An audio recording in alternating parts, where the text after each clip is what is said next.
Also das ist eigentlich so entstanden, dass ich während meiner Studienzeit in Stuttgart mehrere Meisterkurse beim inzwischen emeritierten Professor Michael Radulescu besucht habe, ihn dort kennenlernen und erleben durfte. Und für mich im Moment klar war, ich möchte unbedingt nach meinem Diplomabschluss in Stuttgart bei ihm studieren. Ich muss gestehen, dass sowohl die Universität als auch der Studienort eine nachrangige Rolle gespielt hat. Aber bin auch sehr froh, dass er in Wien unterrichtet hat, weil ich mich vom ersten Tag in diese Stadt verliebt habe und bis heute keinen Tag bereut habe, sie zu meinem Lebensort gemacht zu haben. Naja, es ist ja schon ein paar Tage her, aber ich erinnere mich sehr, ja, doch noch sehr, sehr gut an die vitalen, fordernden, aber immer wirklich fruchtbringenden Unterrichtsstunden bei Michael Radulescu. Er versteht, wie wenig Persönlichkeiten, die ich kennengelernt habe, bei sonstigen Kursen oder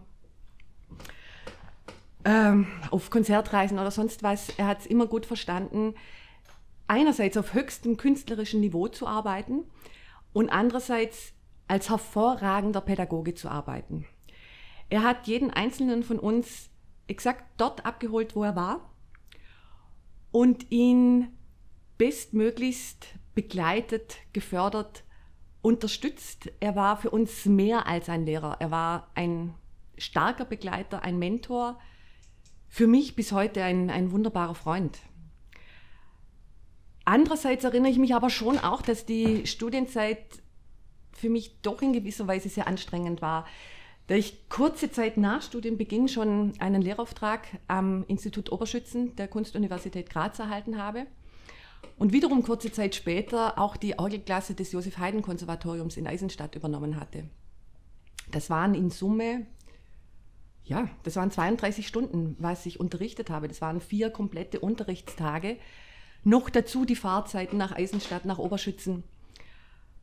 Und an diesen 4 Tagen sich abends noch aufzuraffen und um 22 oder 23 Uhr in die Kirche zu gehen und noch für 3, 4, manches Mal 5 Stunden zu üben, muss ich gestehen, das war nicht immer einfach. Aber es musste sein, um das geforderte Maß an vorzubereitender Literatur für die nächste Unterrichtsstunde zu haben.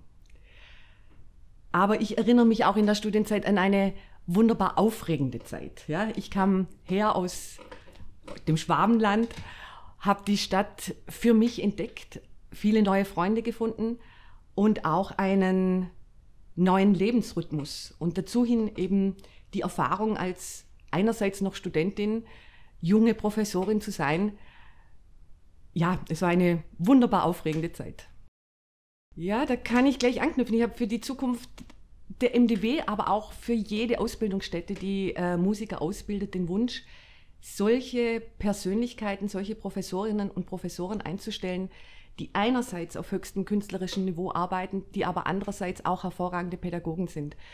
Und dass das 2 verschiedene Kompetenzen sind, das wissen wir alle, aber kein Ausbildungsinstitut ist so intensiv mit der Persönlichkeit des Lehrers verhaftet wie bei der Musik. Wir sind Minimum 90 Minuten in der Woche mit dem Studierenden alleine. Und wir sind, das weiß ich aus eigener Erfahrung, so prägend und müssen diese jungen Leute zu eigenständigen, kreativen Künstlern ausbilden. Und das können wir nur, wenn wir sie begleiten auf ihrem Lebensweg. Wir sind mehr als nur Musiklehrer. Und das wünsche ich der MDW ganz besonders, dass auch die nächste Generation an Musikern starke Persönlichkeiten und nicht nur Tastentiger hervorbringt.